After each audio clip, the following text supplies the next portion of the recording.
আল্লাহ রাব্বুল আলামিন বলছেন, কুল্লু নাফসিন যায়িকাতুল মাউত, প্রত্যেক প্রাণীকেই মৃত্যুর স্বাদ গ্রহণ করতে হবে। প্রত্যেক প্রাণীকেই মৃত্যুর স্বাদ গ্রহণ করতে হবে। কেউ মৃত্যু থেকে পালায়ন করে বাঁচতে পারবে না। যতই তুমি পালায়ন করো না কেন, মাটির নিচেই চলে যাও না কেন, কাউকে মৃত্যু থেকে বাঁচতে পারবে না।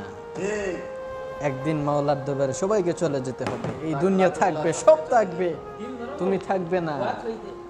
তোমার মা বাবা, ভাই বোন, আত্মীয় স্বজন সবাইকে ছেড়ে তুমি চলে যেতে হবে। তোমার টাকা পয়সা থাকবে, তোমার বাড়ি গাড়ি থাকবে, তুমি থাকবে না। তোমার জন্য এক সেকেন্ডের জন্য দুনিয়া থেমে থাকবে না। তোমার দাদা আজ থেকে 50 বছর 10 বছর আগে চলে গেছে, 20 বছর আগে চলে গেছে। তোমার দাদার জন্য এই দুনিয়াটা থেমে থাকে নাই, তোমার জন্যও থামবে না।